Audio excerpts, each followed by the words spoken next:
Hello everyone, welcome. So today I am doing the second installment in my hopefully long-running Trinitarian series explaining the Christian doctrine of the Trinity.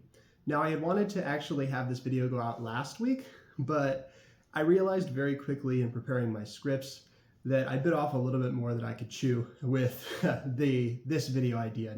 So I basically rewrote the script like 3 different times, delayed my workflow process quite a bit. And I ended up deciding that really, in order to do this topic justice, I should split it up into multiple videos. And I really wanted to get this particular topic that we're going to be discussing today right, because I really think it's important to lay this stone as a really good foundation. So what are we discussing today then? Well, today we're discussing what is perhaps the foundation stone of maybe all Old Testament religion, and that is monotheism. We'll be discussing with a survey of a few key passages from the Old Testament, which will by no means be comprehensive, because there is a lot. And then we'll spend a considerable amount of time, in fact, maybe even a longer amount of time, discussing and engaging with some alternate proposals which are popular in scholarship of the modern day. So, just to start, where exactly do we see monotheism in the scriptures? Well, I would put forward, and this might surprise you, that we actually see it right in the beginning. Literally right in the beginning, on the first page, first verse. And it starts with "in the beginning."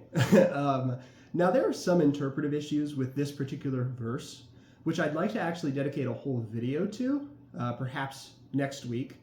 But the issue doesn't actually affect the point I'm going to be making here. So I'll just read a rather traditional translation which I prepared.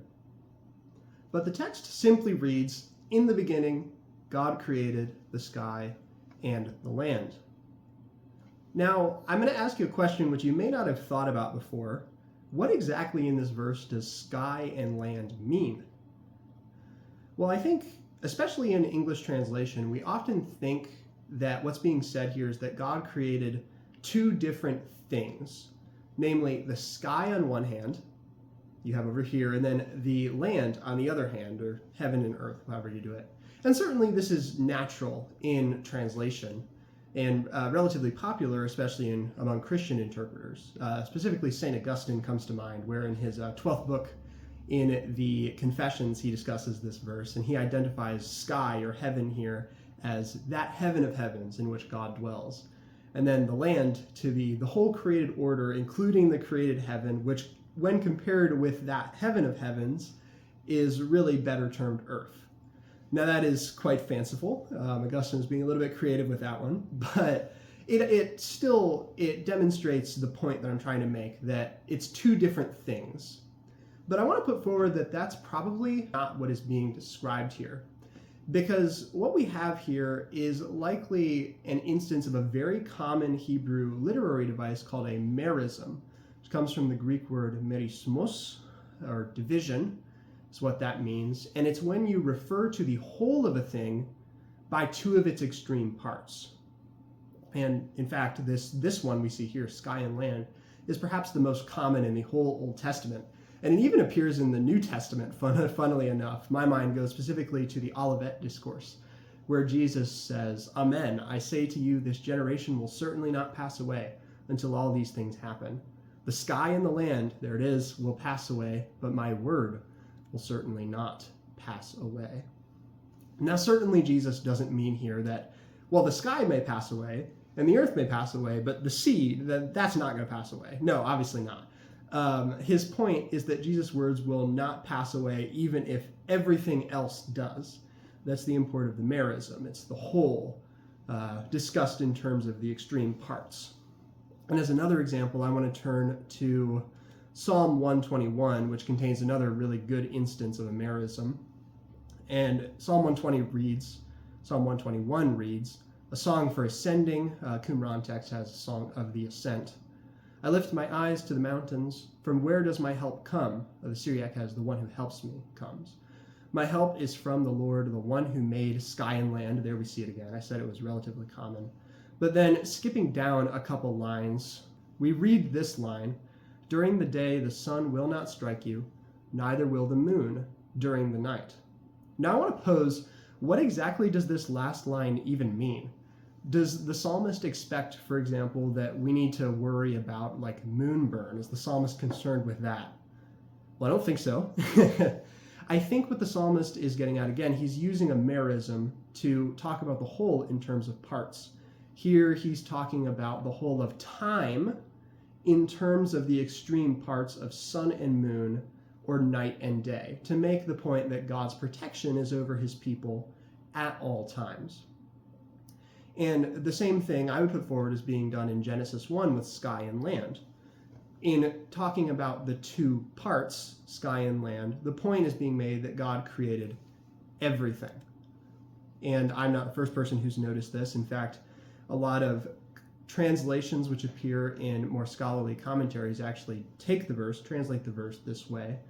But as an example of a commentator who makes this point, I'll bring up the old Kyle and Delitzsch commentary, relatively old, but still valuable. But they read, the expression heaven and earth is frequently employed to denote the world, again, the whole created order. Hence, if in the beginning God created the heaven and the earth, there is nothing belonging to the whole composition of the universe, either in material or form, which had an existence out of God prior to the divine act in the beginning. So get what I'm saying. So when Genesis 1 talks about heaven and earth, it's taking two extreme parts, namely sky and land, to talk about the whole, namely everything, the whole created order, such that you could legitimately take this verse and translate it, as again I said, many scholarly translations tend to do, in the beginning God created everything. So then, to make a more philosophical point, if it's true that God created everything, then I want to put forward that by definition, there is only one God. You may have been asking, what does this have to do with monotheism? Because by definition, a created thing is not eternal, uncreated, and is therefore not the creator, is therefore not God. It's just a contradiction in terms to say that that thing is God. And this is actually a key way by which the OT and the NT differentiates the Lord from pagan gods. As an example, you may take Romans 1. They worshipped the creation rather than the creator, who is blessed forever. Amen. And this is why this affix of creator of sky and land appears so often in the Hebrew Bible. It puts the Lord in his place as the transcendent creator of all. And from a theological perspective, this biblical data goes on to inform the distinction between the creator and the creature, which is so common in Christian theology, to make the point that that which is created is not God, but that which is uncreated and eternal is God alone. And this distinction is going to be really helpful once we begin to discuss a plurality in God as we move to some texts in the Old Testament, especially the New Testament. And it will become really a key to some discussions later, which we'll circle back to in this video, about whether the Old Testament really is monotheistic at the end of the day. But this theme, first put forward, I would say even in the first verse of the Bible, of the Lord's absolute supremacy, his incomparability to any other existent, will really be a theme throughout, especially, yes, Genesis, but the whole Pentateuch and really the whole Hebrew Bible. And with respect to Genesis specifically, it's often noted that there is a certain polemical element to the first 11 chapters of Genesis, which contrasts God with pagan deities. Take, for example, in Genesis 1, how you have the sun and the moon referred to as just luminaries.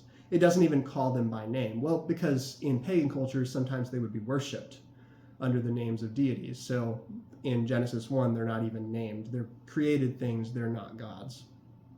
But this is all going to crescendo in the narrative of Genesis to the election of Abraham in chapter 12, making the point that the Lord, the God who covenants with Abraham and his offspring, is not just this random local deity, but really is the God who is above all, the one who made sky and land. And this concept, again, developing throughout the scriptures, of the absolute supremacy of the Lord is fleshed out theologically in the Sermon of Moses in Deuteronomy 4. Now, this is the preface to the Torah in its representation in Deuteronomy, which that positioning really highlights its importance and centrality to all of Israelite biblical religion, right? That it appears towards the beginning of the Torah. So keep that in mind, that even its placement in the book really communicates the centrality of this concept. But I'll read, this will be a longer reading section, but I really think that this is important. So I think it's worth it to spend a little bit more time reading this text. So I'll read starting off, and guard your lives intently, for you did not see any likeness on the day which the Lord spoke to you on Horeb from the midst of the fire, lest you bow down and make for yourselves a graven image, a likeness of any form, a male or female figure, a form of any beast which is on the land, a form of any winged bird which flies in the sky, a form of any creeping thing on the ground, a form of any fish which is in the sea under the land, unless you lift up your eyes skyward and see the sun and the moon and the stars, all the armies of the sky, and you stray and bow down to and serve those things which the Lord your God portioned for all the nations under the sky. And it was you that the Lord took, and he brought you out from the iron furnace, from Egypt, to become the people he inherited on this day. Now, there are some linguistic parallels that appear here with another very important passage, Deuteronomy 32, which we will certainly talk about before this video is over. Notice specifically the language of God inheriting the people, keep that in mind. But moving on to the rest of the reading section, for you will bear sons and grandsons, skipping a few verses, 5 verses, and will sleep in the land, and you will go to ruin, and make a graven image, a likeness of anything, and you will do evil in the eyes of the Lord your God to make him angry. I call this day the sky and the land to witness among you, that perishing you will quickly perish from upon the land to which you will cross the Jordan to possess. You will not prolong your days upon it. For destroying you will be destroyed, and the Lord will scatter you among, Greek adds, all the nations, and only a small number of you will remain in the nations where the Lord will drive you. And there you will serve gods which human hands created. Greek and a few Masoretic manuscripts had other gods. Wood and stone which do not see, nor hear, nor eat, nor smell. And from there you will seek the Lord your God, and will find him, because you will seek him with your whole mind and life in your distress. And all these words will find you in the latter days. You will return to the Lord your God and obey his voice, because the Lord your God is a compassionate God. He will not abandon you, nor ruin you, nor forget the covenant of your fathers which he swore to them. For ask about the former days which were before, from the day on which God created mankind upon the land, and from one end of the sky to the other. Has there ever been anything like this great word, or has anything been heard like it? Has a people heard the voice of, lots of witnesses add, living God speak from the midst of the fire, like you yourselves have heard and lived? This is an emphatic affirmation in some sources, and you lived. Or has God ever dared to come to take for himself a nation from the midst of the nations with tests and signs and wonders and war, and with a strong hand and with outstretched arm and with greatly terrifying things? Like all that the Lord your God did for you is lacking in some witnesses, in Egypt before your eyes. You yourselves were shown that you may know that the Lord, that one is God. There does not exist another besides him. So notice the rhetorical point that Moses, the speaker, is making here. The uniqueness of the Exodus event points to the uniqueness of Israel's God, namely the Lord, such that there is really a sense in which the Hebrew word for God, Elohim, only really truly in the fullest sense applies to the Lord. Besides him alone, there is not a God. Now, there is another way of understanding these, what we may call denial passages, like there is no one besides the Lord, which I'm deferring for now, but we'll circle back to this before the end of the video. But this language of there not being another God will lead to what Jesus in the New Testament will later identify as the most important command in the Torah, Deuteronomy 6:4, which reads, and the Greek adds a little bit of a prefix to this verse, which I'll read with it. And these are the customs and judgments which Moses commanded to the Israelites in the wilderness when they left Egypt. Pay attention, Israel. The Lord our God is one, the Lord. You will love the Lord your God with all your mind, life, and strength.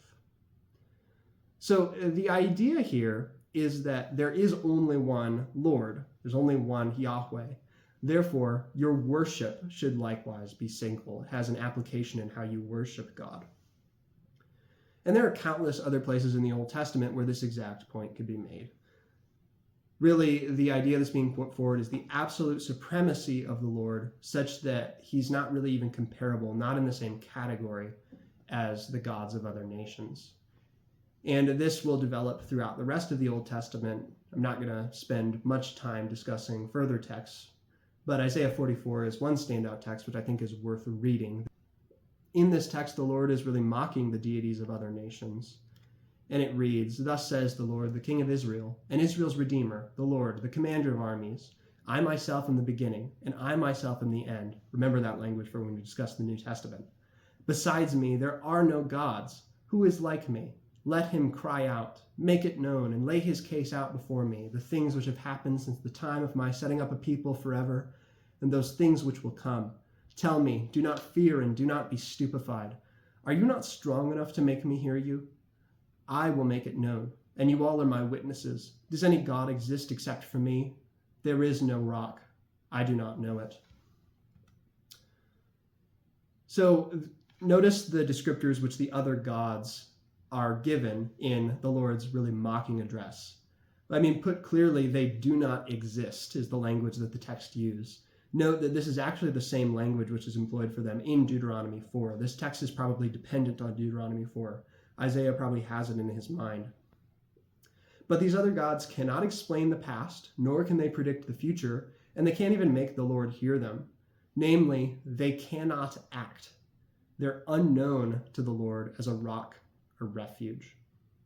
Now, of course, the idea that the Old Testament is monotheistic is not the only proposal that's out there, and in scholarship, it's not even the most popular. There's a significant other proposal which we might call biblical henotheism. Now, what exactly does this mean? Well, we could begin with a certain historical reconstruction of how Israelite religion developed over the course of time, over the course of history. In the pre-biblical period, Israel was unashamedly, unabashedly polytheistic. And then once you get to the late biblical period, take like the exile and post-exilic texts, there is closer to an exclusive monotheism, an exclusive worship of the Lord, although the extent of the monotheism is debated among people who hold this position.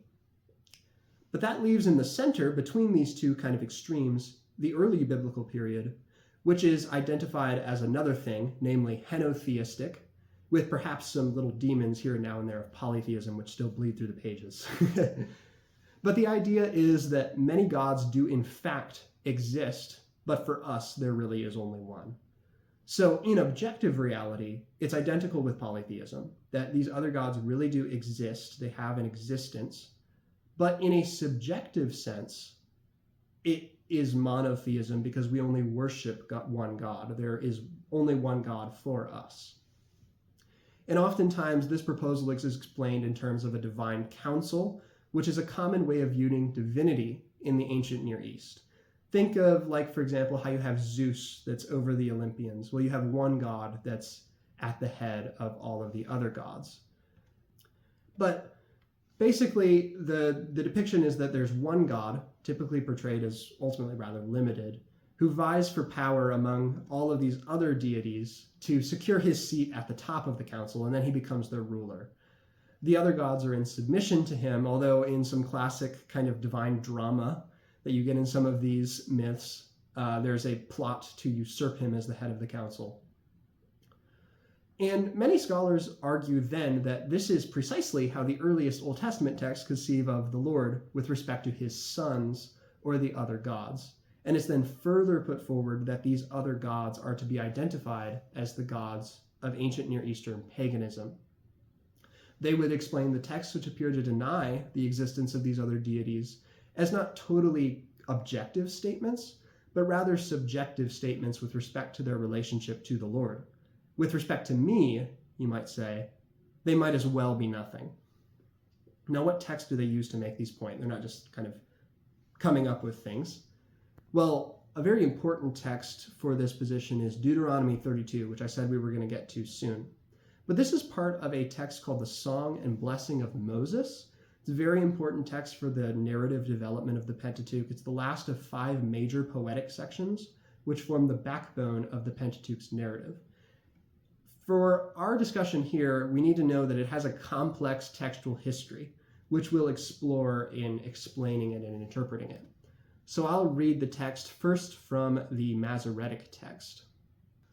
When the highest, that is Elyon, gave out the nations as an inheritance, and when he divided humanity, he set up the boundaries of the peoples according to the number of the sons of Israel. But the Lord's portion is his people, Jacob, the measure of his inheritance. Now it's a first note that the Greek is significantly different here in one major point.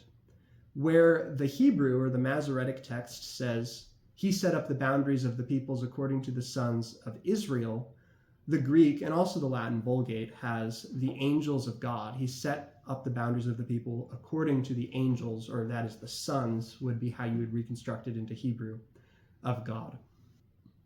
Now, how exactly did this change kind of arise in the manuscript tradition?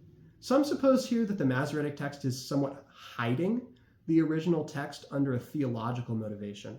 Basically, a scribe comes along and he reads that the highest God portioned the peoples according to the sons of God, and he basically got spooked. He's like, well, that's polytheism in my Old Testament, so he changed it to the sons of Israel. I don't actually think that's a very popular proposal. I actually don't think that's what happened here. I think actually what happened here is that the scribe was reading along, and the text said, and God portioned out the peoples according to the number of the sons of God.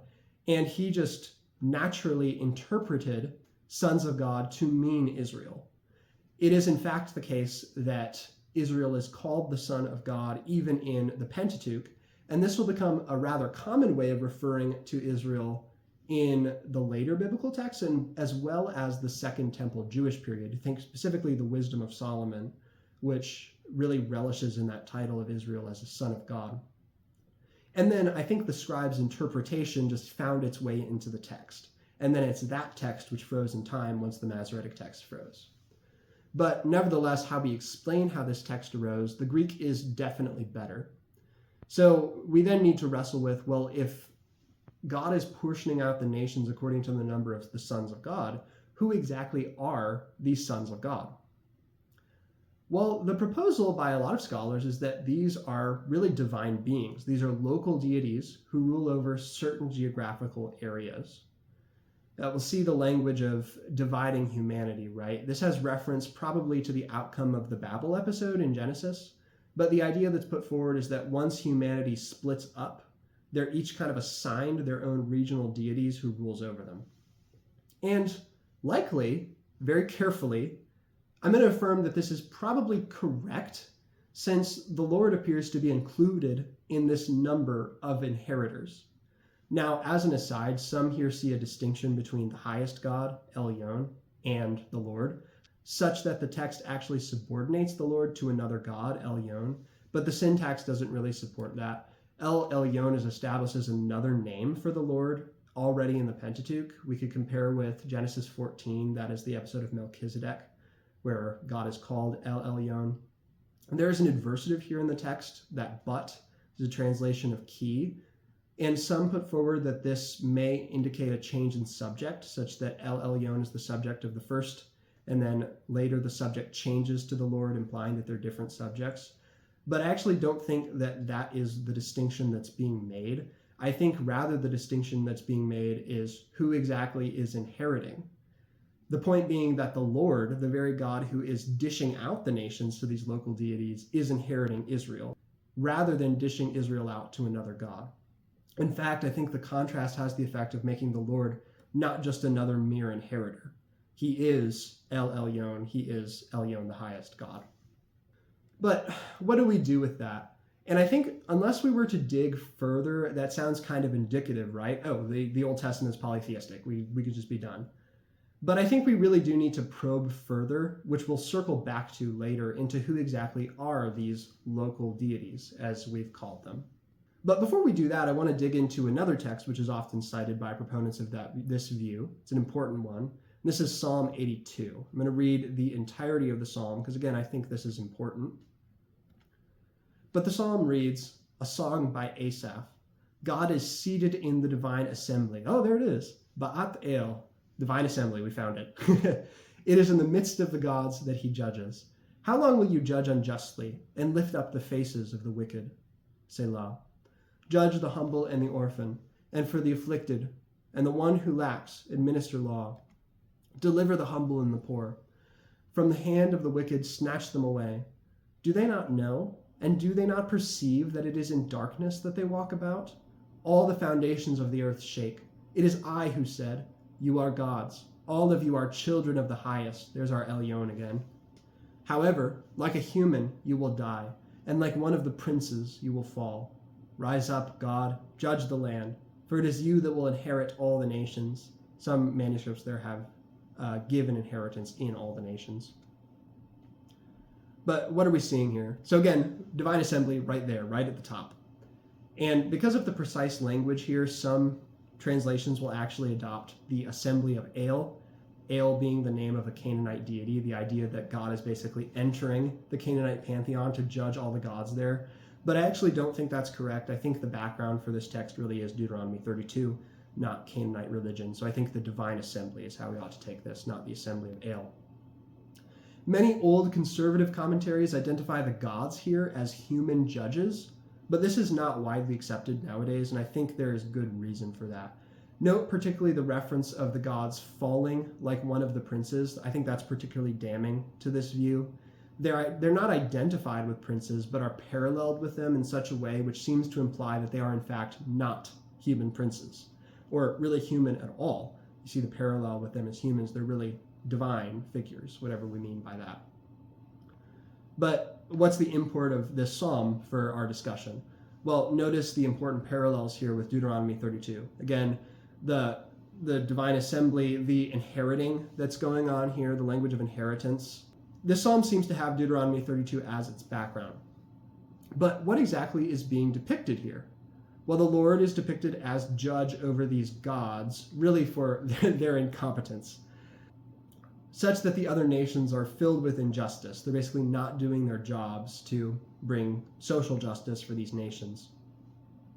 So the psalmist, in response, calls upon God to rise up in judgment, anticipating a future time when God's righteous rule extends to all nations, and then these incompetent gods no longer hold any sway, because the Lord rules over them. But it seems to describe these other gods with something more than non-existence, right, which is really the point. And there are other miscellaneous passages which people who hold this view would point to. A very important one is Psalm 89, which appears to be a poetic description of the creation account using the language of Canaanite religion. However, I don't think that there's more to be said from them than we've already said from Deuteronomy 32 and Psalm 82. So at this point, we're not going to be delving into them deeply, but maybe in a future video. So having laid all that out, we can then ask the question, is this biblical henotheism, is it correct? Well, before we answer that question, I think we need to establish who these other gods really are. Because we can't just assume who they are, right? We actually have to establish that. And there's a lot which we don't know about them, but there are things that I think we can say, some things that are critical to this discussion. Most importantly, and straight to the point, we already know that they are created, since the Lord created sky and land. He created everything. And if he created everything, that includes these other sons of God. They are sons of God, after all. Creation is never predicated to them, nor any other deity in the Old Testament. It's the chief and exclusive prerogative of the Lord. That'll be important once we get to the New Testament. So they began in time, and hence are not eternal, unchangeable, or God, in the sense that we mean when we say that there is only one God. Now, I also question as to whether the biblical authors desire for us to identify these sons of God, particularly with the gods of other pantheons, although I could be convinced I'm wrong here. There is a tertium quid between a total non-existent and actually Baal, right? And that would just be a heavenly being subordinate to the Lord. And it seems like everywhere in the text, literally everywhere, when one of these gods is actually described, like Baal, for example, they're portrayed as lifeless, with an ability to act, or as mere wood and stone. Remember Deuteronomy 4, and also, the famous duel between Elijah and the prophets of Baal.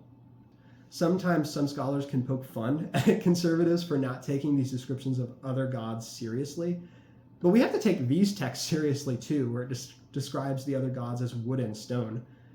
Otherwise, we're just being selective. So then an important question is, what exactly is the synthesis of these two ideas? How do they fit together? Well, to me, it appears that the correct synthesis is that these pagan deities, take Baal for example, do not ultimately exist, and therefore are lifeless, cannot act on behalf of their people. However, there is a shade or shadim, which act on behalf of that divinity and deceptively empowers their cult. For context, in ancient Near Eastern literature, shadim refer to spirits, perhaps equivalent to our English demon. The Greek Old Testament, in fact, translates the word shadim that way as demons. Then perhaps we could identify these shadim as the sons of God, or perhaps the shade as another entity. But it's not as if Baal himself actually exists. Get that distinction I'm trying to make there. Perhaps there's a demon which empowers the cult of Baal, but that demon is not necessarily Baal himself.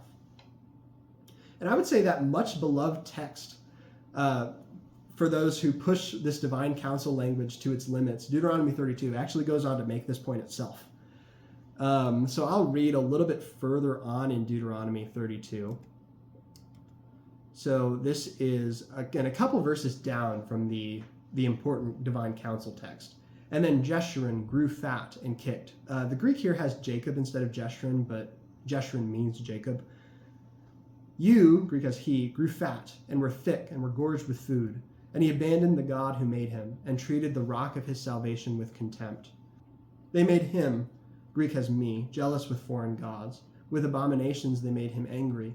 They sacrificed to shadim, not to God, to gods which do not know them. It was new gods from afar that came, with your fathers, which your fathers were not familiar with. You forgot the rock which birthed you. You forgot the God who was in birth pains with you. And the Lord saw and spurned his sons and daughters with anger. And he said, I will hide my face from them. I see the end of them.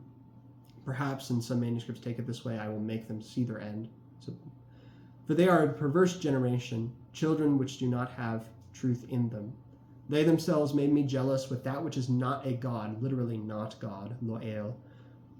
And they made me angry with their worthless idols, literally vapors. And as for my part, I will make them jealous with that which is not a people, literally not people, paralleling not God, lo'am. With a religiously senseless nation, I will provoke them. So notice the language here of not God and vapor, which appears to imply that they're really good for nothing. Now, the parallel with people here could make this point a little bit more difficult because obviously Babylon was a nation that actually existed. I'm not saying that Babylon doesn't exist, Babylon being the prophetic referent here of this text. But the identity of Babylon here as a not people is clearly a literary flourish intended to make God's action come off as ironic or kind of they're just desserts, whereas the identification of the other gods as not God is actually doubled down by their identifications as vapors or mere shadim. So finally, and I think this point is also rather important, when one of these sons of God is actually described in the text of the Old Testament, it's never identified with a particular god, with maybe one exception. Rather, we meet figures like the Prince of Persia in Daniel 10, rather than meeting an actual Persian deity.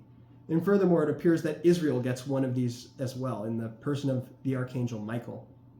So if there is one text, and I just hinted at it, which could perhaps prove me wrong in this position, it would be Psalm 89, which appears to make Rachel, which is a Canaanite deity, one of these sons of God. However, I'm not exactly sure how far we ought to push the poetic language of this psalm to make it a definitive ontological statement about the existence of Rachel. This event, described in the psalm, in fact, did not happen according to Israel's own primary creative myth, i.e. the book of Genesis. So I'm not sure how far we should be pushing that text in particular about the actual existence of Rachel. But ultimately, I think the primary problem with the biblical henotheism proposal is that it seems to be based on an equivocation with the word God. Namely, of course, the proposal basically argues that because the Hebrew Bible describes other gods or the sons of gods as real existence, especially in its earlier parts, it cannot be described as monotheistic.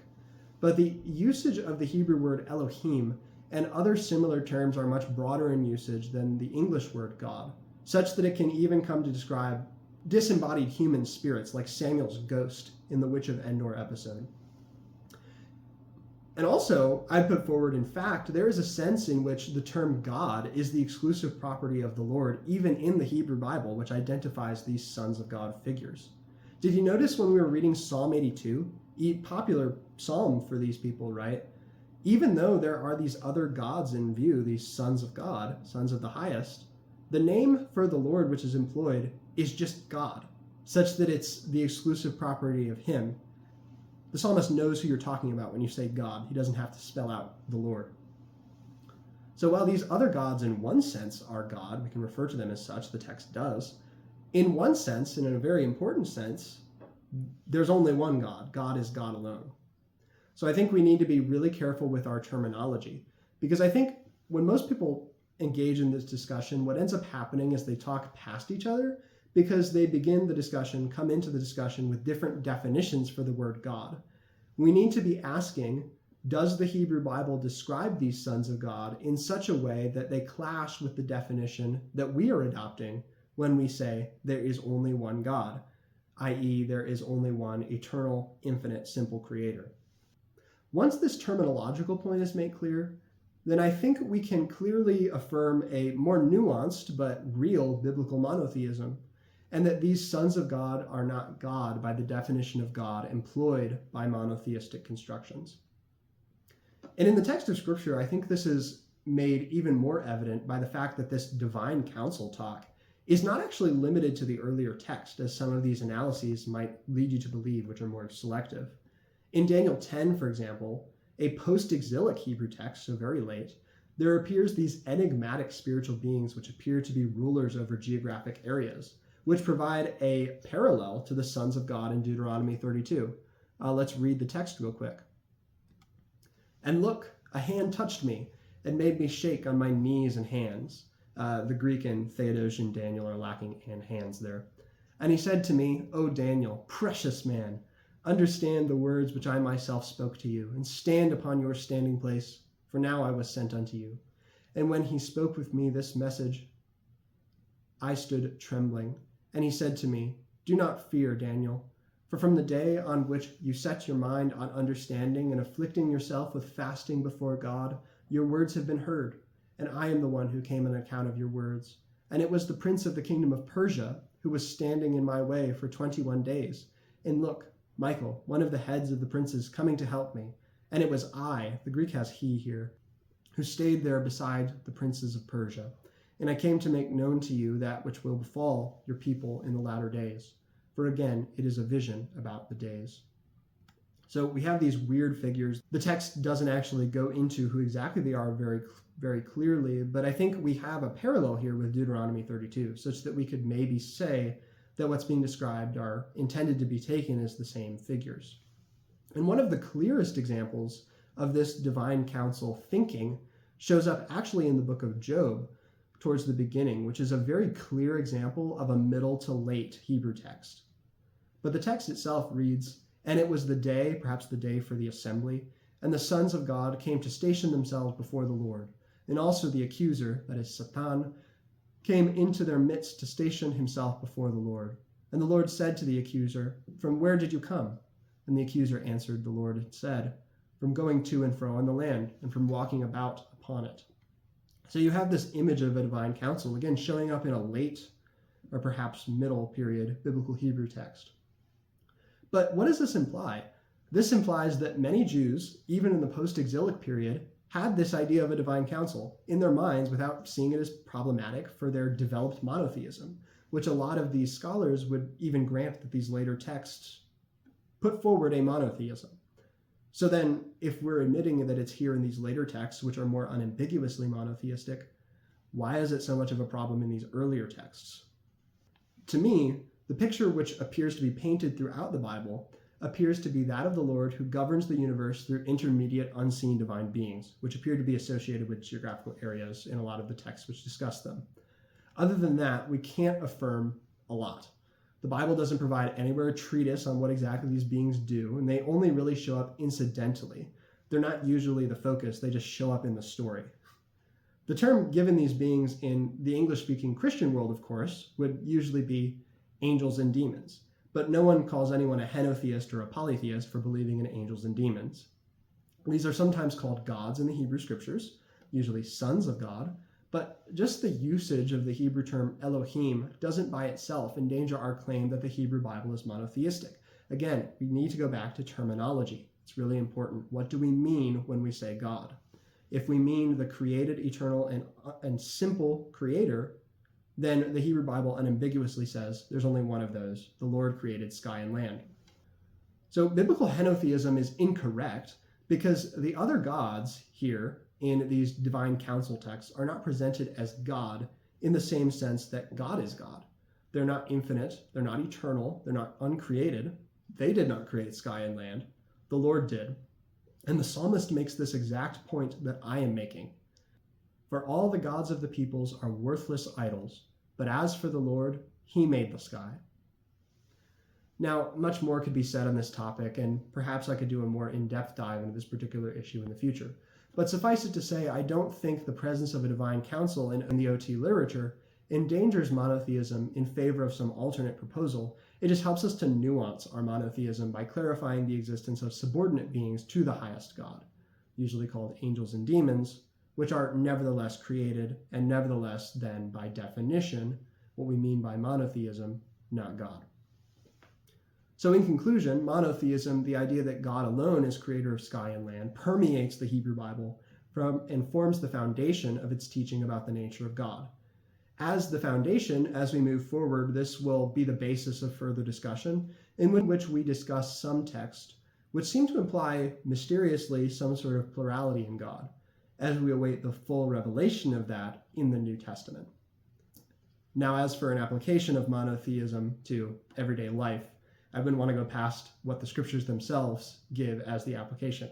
Worship him alone. Devote yourself to him. Let your worship be single. But until next time, God bless.